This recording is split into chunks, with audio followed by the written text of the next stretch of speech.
Bom dia a todos. Meu nome é Luiz, eu sou cardiologista pediátrico, fellow do Ecocardiografia Pediátrica, e hoje a gente vai falar um pouquinho sobre ecocardiograma transesofágico.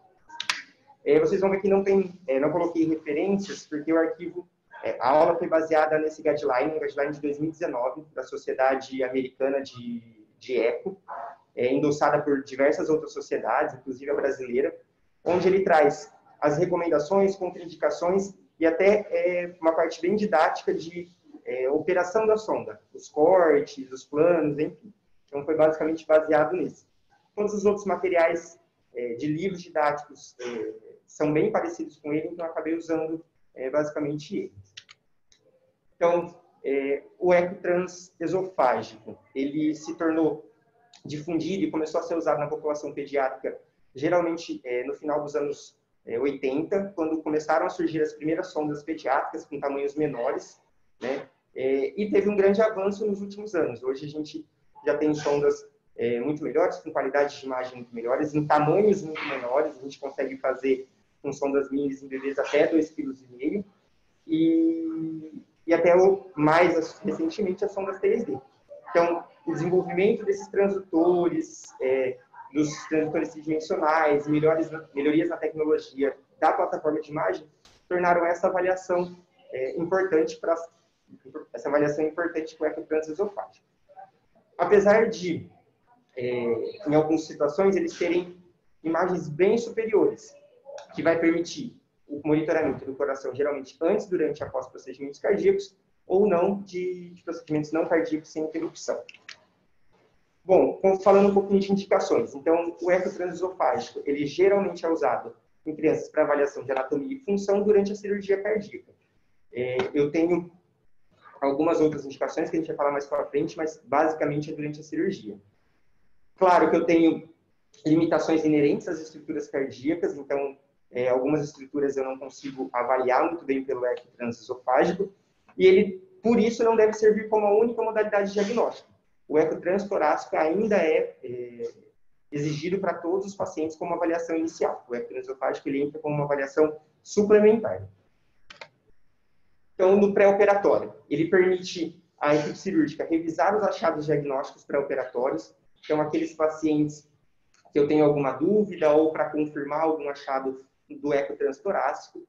Eu posso identificar novos achados, então não é incomum durante o transesofágico a gente vê alguma coisa nova que a gente não tinha visto. Além disso, eu consigo fazer uma avaliação hemodinâmica e funcional desse miocárdio antes do procedimento. Pode ser usado para facilitação de colocação de catéteres e visualização da posição desses catéteres, além, claro, de monitorização em tempo real de volume e função miocárdica, a fim de ajudar até na anestesia. Então, qual o melhor agente anestésico, como que esse paciente está.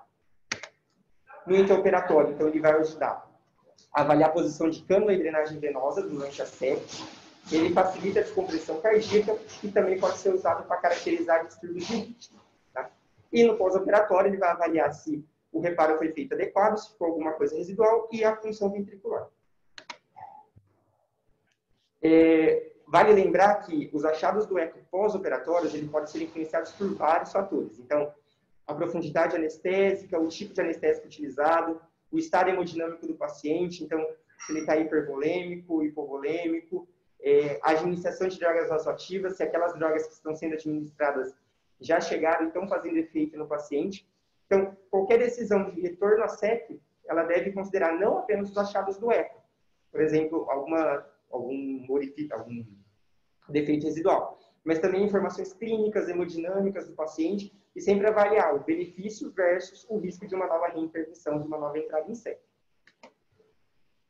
Bom, com relação, então, às indicações, sem ser as pré-operatórias. Então, aqui a gente viu no segmento perioperatório, mas a gente tem outras indicações também para o ecotrans esofágico. Entre eles, aqueles pacientes com suspeita de cardiopatia congênita que eu não conseguia diagnosticar pelo ecotrans torácico, a presença de forame oval pérvio com ou sem solução salina, como uma possível etiologia de AVE. Então, todos os pacientes têm indicação de realizar ecotrans esofágico. A avaliação cardiovascular para êmbolos que não foram identificados, ou êmbolos que não têm uma origem identificada. Avaliação intra ou extracardíaca de pacientes Fontan, Sene, Mustra, onde eu tenho geralmente janelas bem limitadas. Quando eu suspeito de alguma patologia aguda da aorta, por exemplo, dissecção, transecção, mas não só isso, na síndrome de Marfan, nas aórticas dos cúspides. Quando eu quero avaliar vegetação intracardíaca ou suspeita de abscesso, na avaliação intracardíaca de trombos antes de cardioversão, para pacientes com fibrilação atrial, flutter ou avaliação por radiofrequência.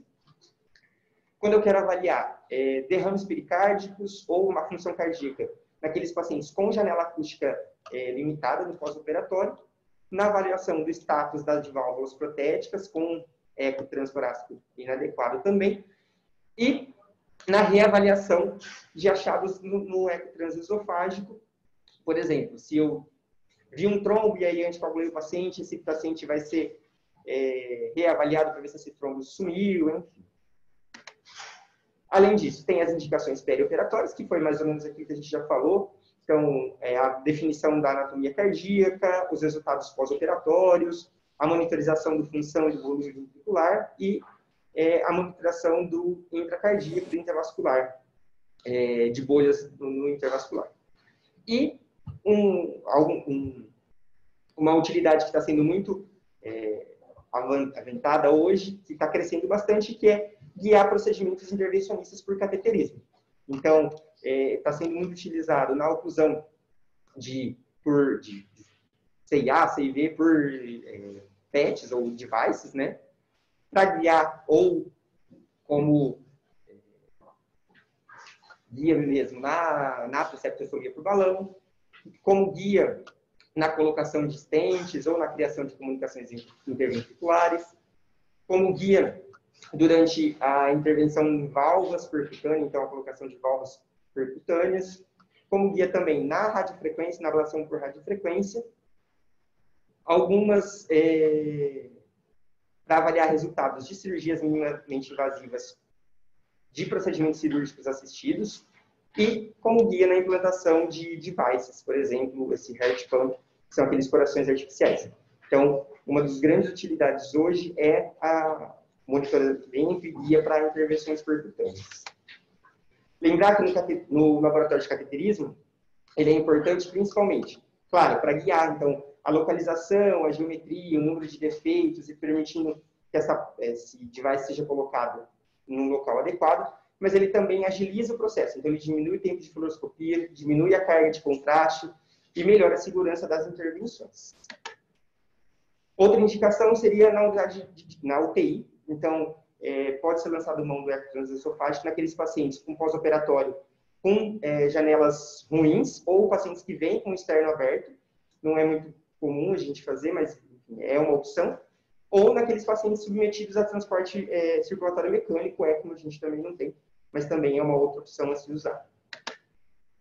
Nos adultos com cardiopatia congênita, então, entra na mesma classe das crianças, então, pacientes que não têm imagem adequada no eco transtorácico, para orientação de intervenções na sala de cirurgia ou no laboratório de cateterismo, avaliação de trombo intracardíaco nos adultos ou diagnóstico de endocardite infecciosa, seriam as principais indicações.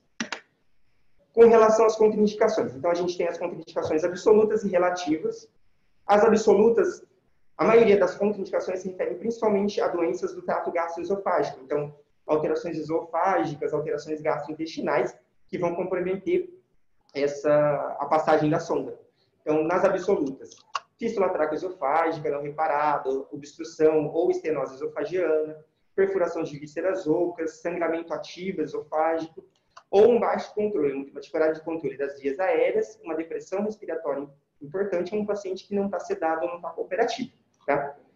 Nas indicações relativas, são pacientes que não têm lesões atuais de esôfago, mas têm histórias. Então, paciente que tem cirurgia esofágico-gástrica, paciente com história de câncer esofagiano, com varizes ou divertículos de esôfago, presença de sangramento gastrointestinal recente, mas não ativo, ou presença de úlcera ou esofagite ativa, presença de anel vascular, arco aórtico, o duplo arco aórtico, o arco aórtico normal, sem comprometimento da via aérea, patologias da orofaringe, coagulopatia severa, então pacientes que Então, tem uma trombocitopenia importante, uma alteração de coágulo tem um maior risco. Alterações cervicais, injúrias da coluna cervical e pacientes pós-gastrostomia com funduplicatura. Nesses pacientes a gente pode fazer, mas a gente não vai conseguir fazer as imagens do TANGAS que eu vou mostrar mais pra frente. Bom, a taxa de complicação dos pacientes na faixa etária pediátrica gira em torno de 1 a 3%, então é um procedimento bastante seguro. E a maioria dos problemas é relatada em neonatos bebês e está associada com comprometimento respiratório ou compressão vascular, justamente pelo tamanho da sonda. Então, a sonda para eles é relativamente maior, então tem maior comprometimento. Com relação à seleção da sonda. Então, a sonda ela geralmente deve ser inserida antes da colocação dos campos estéreis. O estudo pré-operatório deve ser concluído antes da incisão da pele, a fim de minimizar artefatos de eletrotratério, artefatos até do tórax aberto e da movimentação cardíaca, então seria o ideal. E, na maioria dos centros, colocar a ponta da sonda no estômago durante a cirurgia, visto que é o maior diâmetro e pode ter alguma lesão de esôfago nesse longo período que ela fica ali.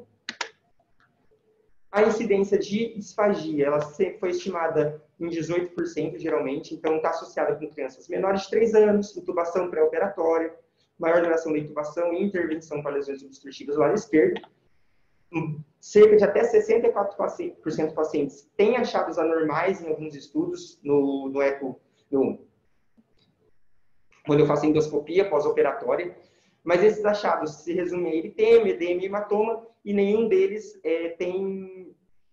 mantém essas queixas. Na verdade, eles são completamente resolvidos e não tem complicações. E é importante a gente tomar cuidado com bebês, principalmente aqueles com anomalias venosas pulmonares totais, porque quando eu passo a sonda eu posso ter compressão dessas veias pulmonares que estão no local errado e posso levar a distúrbios hemodinâmicos. Bom, a sonda. Então, a escolha da sonda depende de 2 fatores: o peso do paciente e o tamanho da sonda. Então, a gente vê aqui, a gente tem desde as sondas, essa é uma intracardíaca, mas sondas menores, pediátricas, e sondas maiores, adulto. Tá? Geralmente, os fabricantes recomendam a sonda mini plana, que é a pediátrica normal, acima de 3 a 3,5 kg. A gente geralmente usa aqui em torno de 4 kg, 5 kg, 4,5 kg, 5 kg. E tem a sonda micro, que é acima de 2,5 kg. A sonda adulto geralmente é considerada com paciente de 25 kg. E as sondas 3D são sondas maiores, a gente não tem para pediátrico, não tem pediátrico, então pacientes só acima de 30 kg, essas sondas maiores.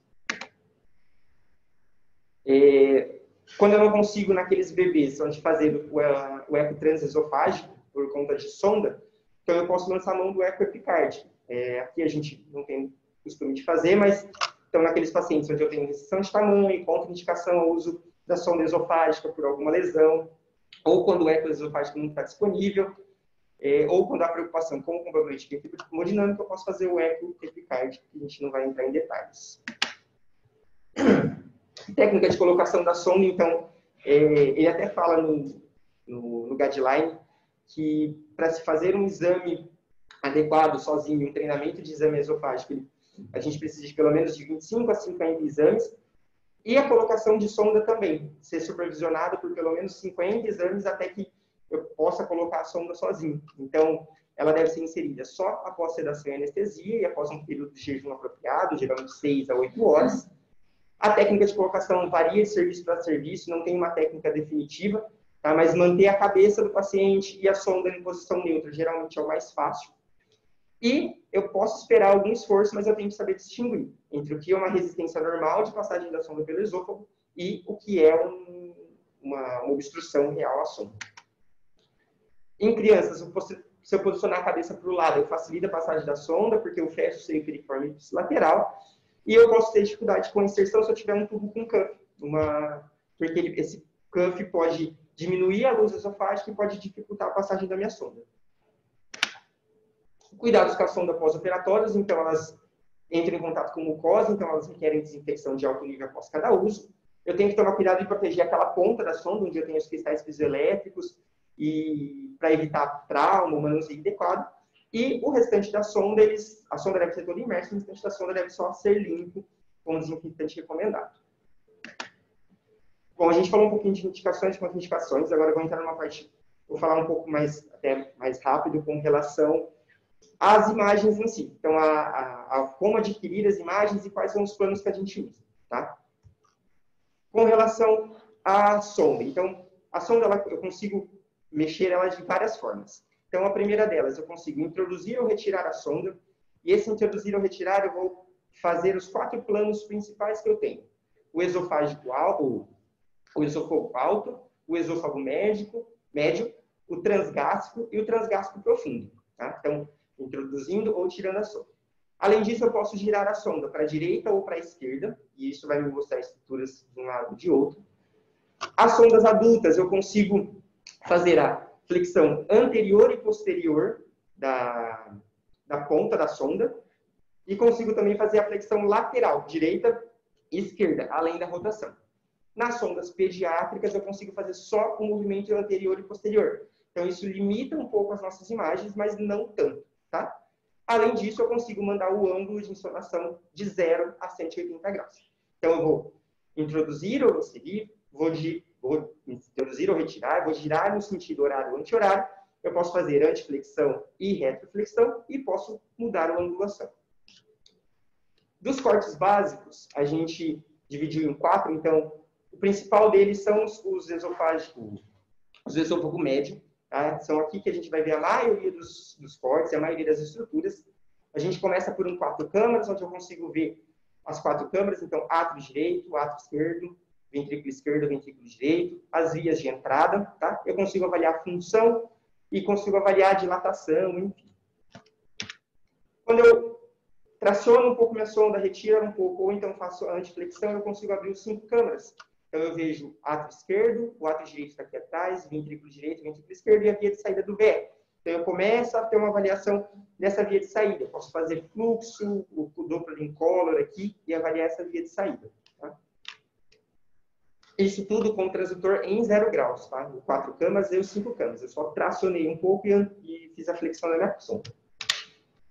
Se naquela posição de 4 câmaras eu girar meu transdutor, na verdade, angular meu transdutor em torno de 50 a 70 graus, eu consigo fazer o esofágico médio da válvula mitral. Então, eu vou ver os folhetos da válvula mitral, da direita para a esquerda, eu estou vendo P3, aí no meio A2, A3, A2, A1, e aqui no canto P1, eu consigo ver as cordas dos músculos papilares, anterolateral e posteromedial, e consigo avaliar o fluxo de entrada, tá? Então, se eu girar a sonda para a direita, no sentido anti-horário, para a esquerda, eu consigo ver os folhetos posteriores. Se eu girar a sonda no sentido horário, eu consigo ver os folhetos, as divisões dos folhetos anteriores. Tá? Então, é um corte bastante importante para avaliar principalmente subvalvar mitral. Se eu girar um pouquinho mais a sonda, lembra que eu estava em 50, 70 graus, agora eu estou em 80 e 90 graus, angulei mais minha sonda, eu faço 2 câmaras clássicas. Então, eu tenho o átrio direito, o átrio esquerdo, desculpa, o ventrículo esquerdo e a válvula mitral. Aqui. Consigo avaliar também aqui o folheto posterior, o P3, e aqui A3, A2 e A1. Consigo avaliar músculos papilares. E se eu girar no sentido anti-horário, eu vou conseguir ver o átrio esquerdo e a artéria coronária complexa correndo nesse sulco atrioventricular. Se eu tracionar um pouco a sonda no mesmo ângulo, na verdade, girar um pouco a 120, eu estava a 100 graus, a 120, 140, e tracionar um pouco a sonda, eu consigo fazer o eixo longo do ventrículo esquerdo. Átrio esquerdo, ventrículo esquerdo, via de saída do VE, com a válvula aórtica. Tá? Então, a mesma coisa, eu consigo avaliar a via de saída, se eu tenho estenose, se eu tenho insuficiência, tanto da mitral quanto da válvula aórtica também. Se eu for tracionando a sonda na mesma angulação, retirando ela, então eu consigo avaliar, esse é o eixo focado na válvula aórtica, então eu consigo melhor visualizar a válvula aórtica. Então, essa cúspide distante aqui é a cúspide coronariana direita, então algumas vezes eu consigo ver o ósseo da coronária direita aqui desse seio, e essa cúspide mais proximal aqui do meu ângulo pode ser a cúspide não coronariana ou coronariana esquerda, depende da minha rotação do transdutor, tá? Se eu girar a sonda no sentido anti-horário, geralmente eu consigo ver a origem da coronária esquerda aqui também.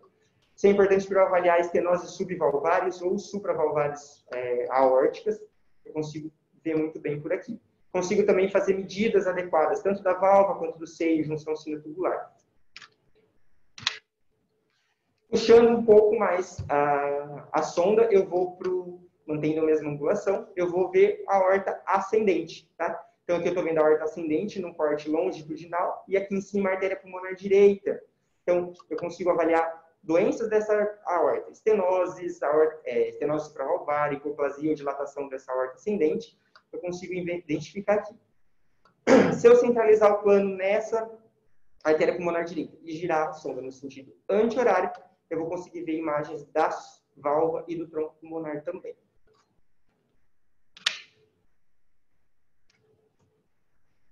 Aqui, aquela mesma imagem, só que eu girei a minha angulação, voltou, estava antes em 190, 110 graus, agora ela está em 0 graus e 30. Eu vejo a aorta ascendente no corte sagital, então ela em formato de bolinha aqui, e aqui eu vejo o tronco pulmonar e a artéria pulmonar direita saindo aqui também. Consigo ver aqui em cima também a veia cava superior. A mesma coisa, consigo avaliar estenoses, enfim. Com relação às veias pulmonares, eu tenho algumas formas de ver. As veias pulmonares direitas, eu vou estar no meu 4 câmaras e eu simplesmente vou rotacionar a minha sonda no sentido horário, para a direita, girar a minha sonda mantendo o ângulo em torno de 0, e aí eu vou conseguir ver as veias pulmonares. Geralmente a inferior e a superior elas têm angulações diferentes, então eu não consigo ver no mesmo plano, mas se eu girar o ângulo transdutor de 0 para torno de 30, eu consigo fazer a diferença entre um e outro. Aqui eu consigo ver fluxo, consigo ver VTI dessas veias pulmonares em pacientes com hiperfluxo, consigo avaliar a chegada delas no átrio esquerdo. As veias pulmonares esquerdas, eu tenho duas maneiras de avaliá-las. Ou eu estou na mesma posição das veias pulmonares direitas e simplesmente giro todo o meu aparelho no sentido anti-horário para o outro lado, mantendo a mesma angulação, ou então eu rotaciono, giro no sentido horário e rotaciono de 90 a 110 graus. As duas formas eu vou conseguir avaliar. Então, nessa de 90 a 110, geralmente eu consigo ver as duas veias chegando no átrio esquerdo. Na outra, às vezes, eu tenho que fazer uma angulação no 0 graus, eu tenho que fazer uma angulação entre uma e outra. Mas eu também consigo avaliar as duas, pegar fluxo do colorido.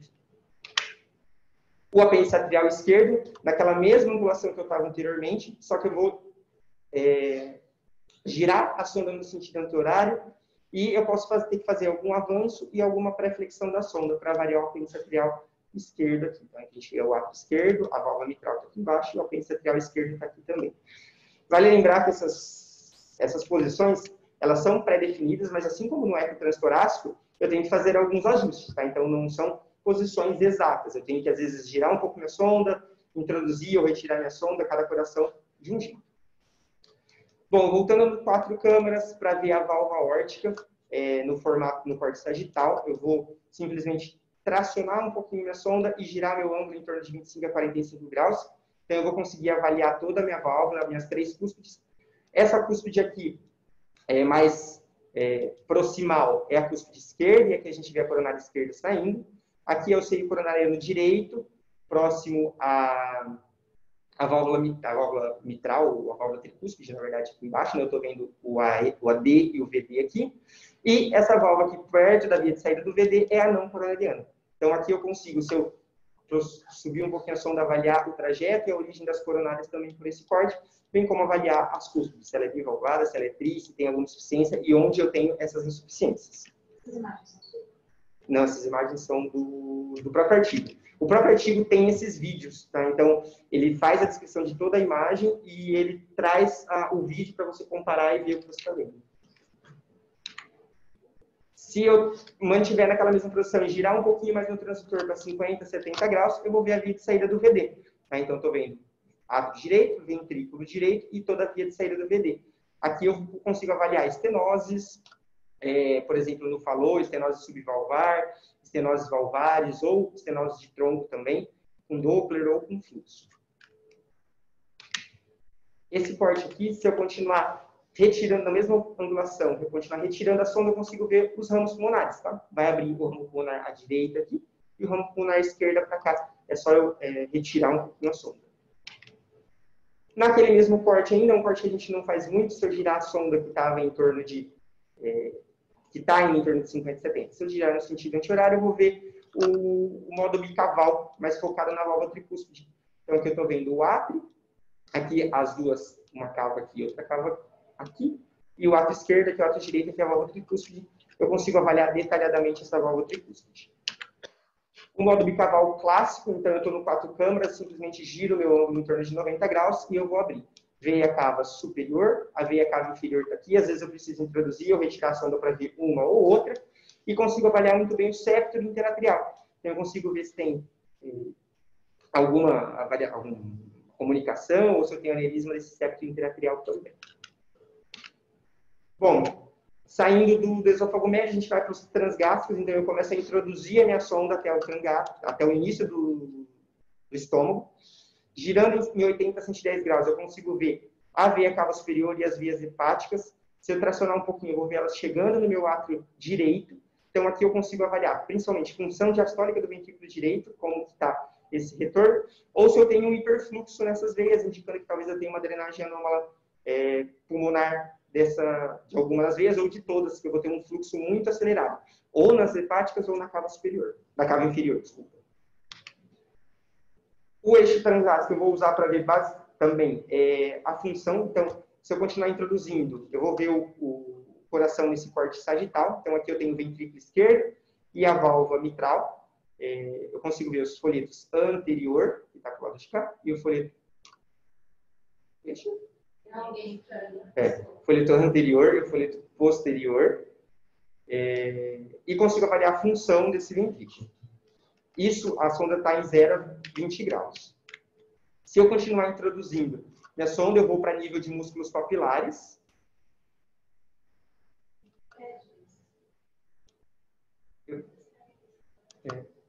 Alguém está mexendo na tela, gente. Está riscando e aparecendo aqui para mim.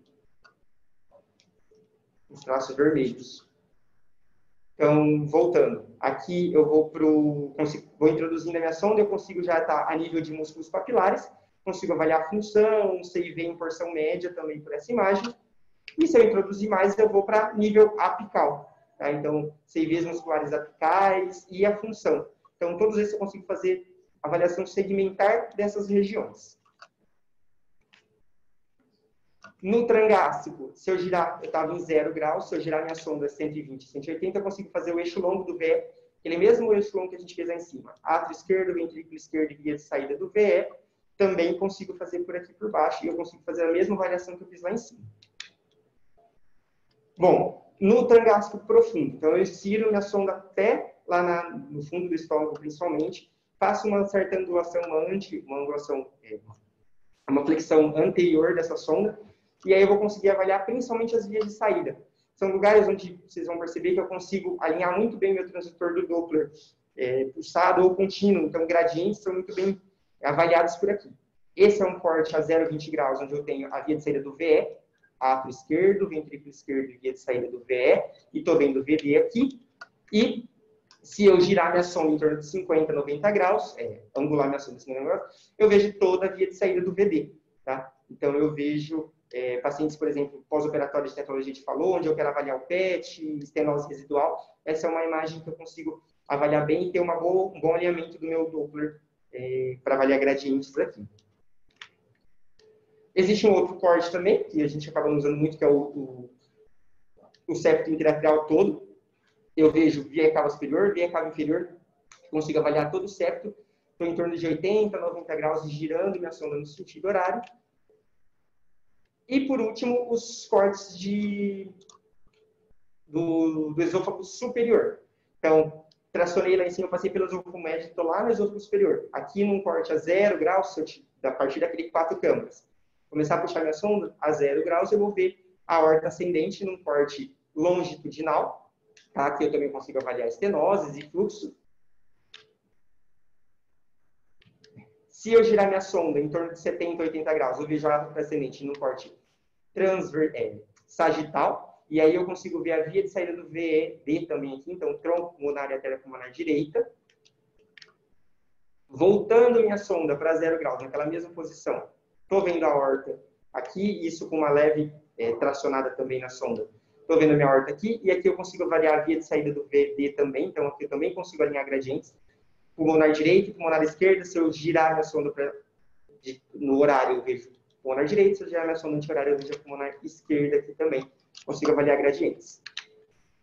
Na horta ascendente ainda, se eu girar, agora para ver a horta descendente, na verdade. Então, se eu girar toda a minha sonda no sentido anti-horário, praticamente 180 graus no sentido anti-horário, eu vou ver minha horta ascendente lá atrás. Então, ela em 0 graus no formato de no corte sagital. E se eu modificar para 90 graus, eu vejo toda a horta descendente no formato longitudinal. Esse corte é importante, às vezes, para avaliar a coarctação de aorta ou coarctações residuais. O grande problema é ter noção de qual que é a referência. Então, por exemplo, eu estou aqui, tenho uma estenose aqui, mas eu não sei em que parte da aorta descendente ela está. Então, uma dica é manter no mesmo local e girar a sonda no sentido anti-horário. Eu vou ver do outro lado do coração e que posição que eu estou do coração. Então, estou na altura dos átrios, estou na altura dos ventrículos, estou na altura das válvulas atrioventriculares, para ter uma noção e até ajudar o cirurgião qual que é a posição melhor para ele mexer ou entrar. Está acabando já. Bom, com relação então rapidinho só sobre o eco transesofágico 3D, então a gente teve grandes avanços na ecocardiografia 3D, então imagens de tempo real de alta qualidade, transdutores de tamanho adulto 3D, ferramentas de corte e processadores, programas de processamento bem eficientes. Na cardiologia pediátrica congênica, as aplicações mais úteis são nas terapias baseadas em catéter, tá? Em algumas cirurgias de cardiopatia congênita, principalmente aquelas robóticas. E, só que esse ecocardiograma 3D ele requer grande treinamento técnico e experiência comparado com as imagens 2D. Então, as imagens 2D requer um treinamento aí um pouco importante, mas a 3D mais ainda. Então, é uma imagem muito mais difícil de se adquirir. E vale lembrar que o eco 3D eu não tenho um eco para fazer o exame todo em 3D. Ele tem que ser usado em alguns momentos do eco transesofágico para avaliar alguma estrutura específica ou para eu fazer uma imagem, por exemplo, de uma válvula ou de alguma coisa bem específica e não para fazer o exame todo em 3D. Ele é usado pontualmente em alguns momentos do exame. Aqui, então, só os usos do eco transesofágico no 3D, né? Então, fechamento de CIA, CIV, visualização de catéteres, medida de defeitos que eu posso visualizar em face, por exemplo, valvares, análise das válvulas atrioventriculares e visualização da aorta, da válvula aórtica e dos coletes. Ele pode ser usado também no fechamento de Fontan, quando eu tenho fechamento de ruptura de seio de valsalva, fístula coronariana, leaks de válvulas protéticas, por exemplo, fechamento em alguma obstrução distante da CIA, defeitos do septo interatrial ou para colocação de marca-passo biventricular também. Bom, é isso. Muito obrigado.